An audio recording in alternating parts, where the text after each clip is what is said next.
e varini kinyokin kikusiake maninki. AI just needs to be an improvement instead of a technological initiative. I think one of the things that we're starting to see, especially when you go to scale something out, before you can scale out AI, you almost have to have a program or a project around business process. Is your business process capable of having AI laid on top of it? It has nothing to do with the technology, but it's a really important piece before you go to scale AI on your business process. And we saw that with ERP years ago, right? Yeah. Are you going to try and reproduce your business process? Or are you going to use the software process that's built in? And that actually gets to an important point in AI. There's a lot of people trying to figure out, am I building AI or am I buying AI? Right? I think that one is kind of, it depends. What's your company strategy? There are reasons that you might want to do either one. And so you have to figure that out in your pilots as well. I think what I'm seeing is people are buying AI. And that is because they're trying to skip directly from experimentation to enterprise-wide rollout. So everybody just wants to go from skip the pilot phase and do this big rollout. So they just buy the tools and expect to get a wide rollout maybe next week because I have all the tools. Yes, you're completely right. And what happens to the person or the company that is buying AI, but their strategy before that was to build tools? Now what are you going to do, right? Or even if it's maybe you want to build AI, but your strategy before was to buy, and you don't have any people, really, you don't have any core skill sets to build that. So it has to integrate into where you've been and where you're going. Now, if you were a build shop and you want to buy, well, that's not just an AI strategy. You're changing your whole strategy of how you do technology in the company. Not saying that's a bad thing. I think that's more of a, you just better know what you're getting into, right? And the way of thinking about scaling is only going to expose weaknesses quickly. So if you're trying to go quickly, your weaknesses will be exposed real quick. And it will have a short time to catch up and fix it. And usually you're not going to see greatness right away. You're going to see all the problems, right, in your process. You're going to see the weakness. You're going to see the problems that you have in your process. You're going to see where you don't have good handoff from an organization or a system. Those are the things that are going to show up really fast. And those are the things you need to look for before you really scale out. You need to look for where do I have the friction basically in the process? Whatever process it is that you're trying to have AI put on top of. I think what I'm also seeing is we have organizations where the pilot will work very well in one department and leadership will immediately try to scale across multiple business units. And then what happens, right? The different departments have different workflows, inconsistent data standards, and conflicting ownership structures. So AI is not the issue, right? That's pretty common because that's how most businesses are separate within the business today, right? I have different business units. I might have different product lines, right? I might have different types of businesses within that organization. And a lot of times they operate as their own business. And so now you're trying to do something across these business units because maybe there's 3 or 4 of them that all play towards how do I help a customer or a client. Now, how do you get that to integrate and interact? And again, probably shows in if you were to take a company and say, hey, they failed at AI and here's why. And let's say it was customer service, right? And so they tried to implement AI on customer service. My guess is their customer service before that probably wasn't that great. Yeah. If you were the customer, you probably felt like you were getting passed around to different organizations. It was hard to get an answer. It's hard to get the information you needed. You're just going to see that amplified now on with AI, right? But I think that's a very common, how do you get across these different business units and take that friction out that internally we probably don't even see a lot of times because we're used to it. So we know there's going to be friction, right? Yeah. Externally, it really shows up because people don't expect to have friction. They don't need more hassle in their life, right? So that's really interesting. And what did you find when you see that? Was there some lessons learned on those? And since we're talking about scaling, is in both directions. So if you're trying to scale and you think scaling will just get you good results, you can also scale in the inconsistency. So you have scaling operational maturity, and you also have you have inconsistency. I think this is where you see when you start going cross organization, cross business unit, that's where you can have a pilot within a business unit and it can be successful, but it doesn't mean you're ready to scale. Right. Because now to scale it, you're probably somehow, I don't know too many business units within companies that don't interact at all with other business units. Right? So you might have been able to do something isolated within a business unit that was successful, and then you try and scale that out to an enterprise solution and it fails, and you wonder, well, why did it work in the pilot and it didn't work when I scaled it out? It's probably because you had feeds and input, output from other business units that weren't basically dealt with in the pilot, right? So that's the stuff that is going to make or break, I think, the successful AI implementations. Am I using sound business process and management, basically? Am I looking at a cross business unit process and how things flow from that standpoint?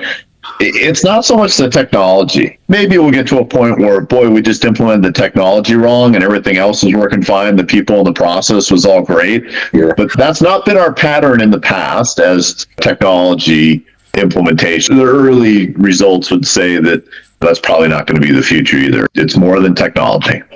So which definitely means a successful pilot does not mean scaling. We're ready for scaling every other department.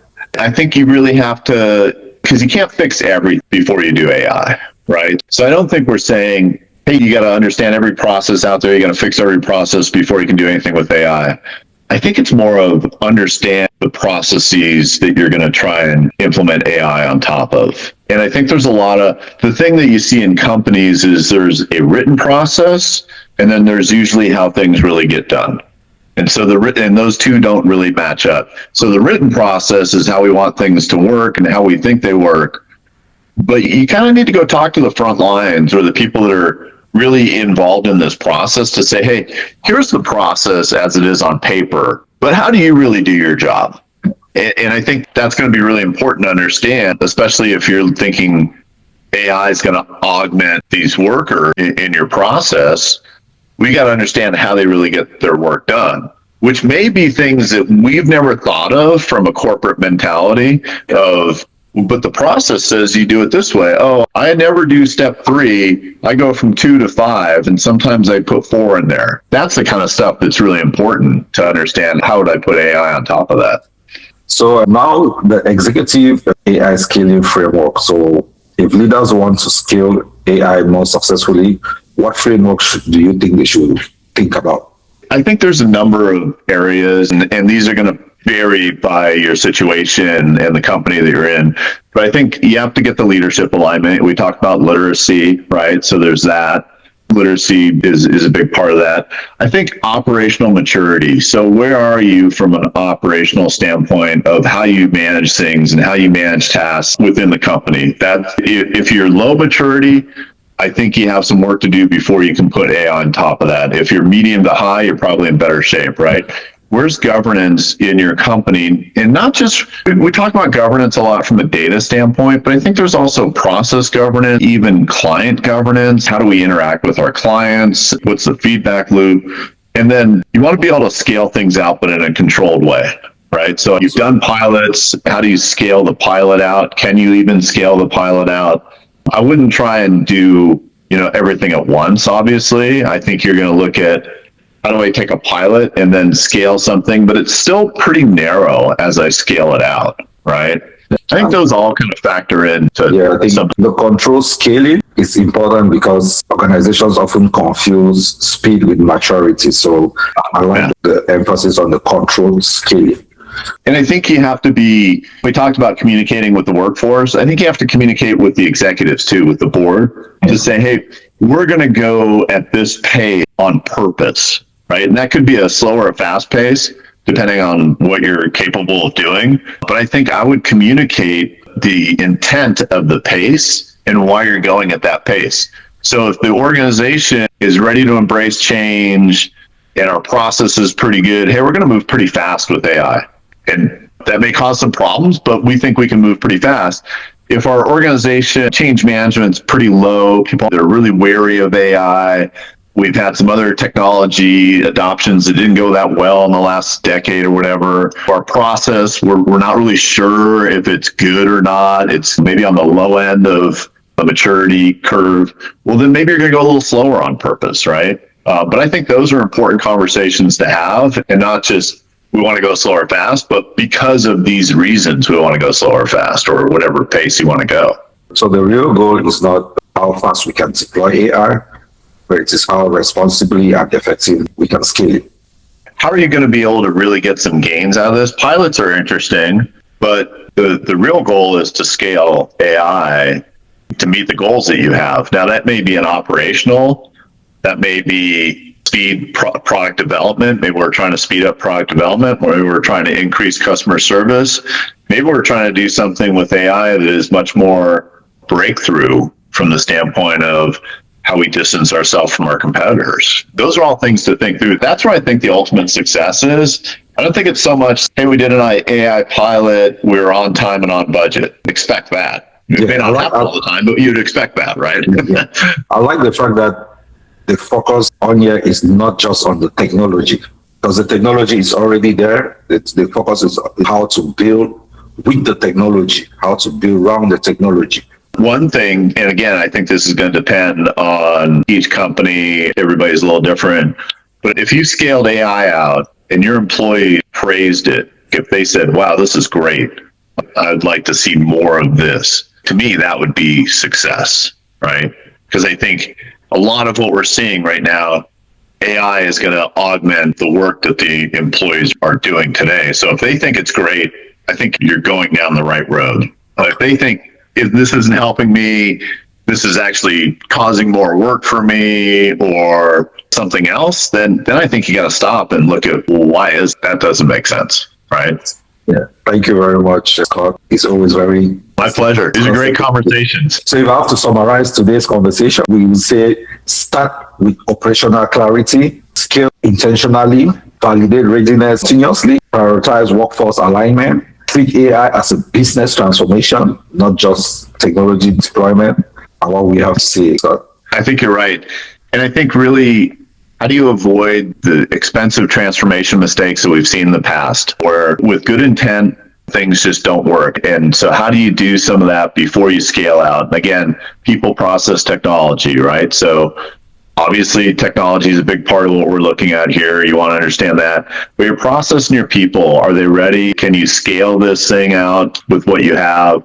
And how fast are you going to do it? I think is another important piece of, you may be more or less ready than the person next to you. That's okay. I think just realize that and go at the appropriate pace. all right. So if your organization is evaluating AI readiness, scaling strategy, or leadership alignment, we are now helping leadership teams through executive AI readiness sessions focused mostly on operational readiness, pilot strategy, governance, scaling frameworks, and leadership alignment. So the goal of all what we're doing is to help organizations reduce risk while accelerating meaningful AI adoption. Maybe something to... No, I think that's great. I think you're right on. And I think the other thing is you're going to make, even with everything we're talking about, and this is best case scenario, right? You're going to make some mistakes. You're going to do something that didn't turn out to be the right thing. That's okay. Learn from it, back up, get out of it quickly. It's okay to fail. You just want to fail fast and understand what happened so that you don't have to go through it again. And that will happen because I think people will want to move faster than they probably should in most cases, because they feel like, I think we talked about this on the last episode, but people feel like this pressure of keeping up with everybody else. And so there's pressure to move quickly, maybe faster than they should be. So you're going to make some mistakes. That's okay. Realize that and learn from it. All right. So Scott, so great conversation. Very good. Love it. So hopefully people are getting a lot out of this, and look forward to the next session we're going to do. All right. Thank you very much.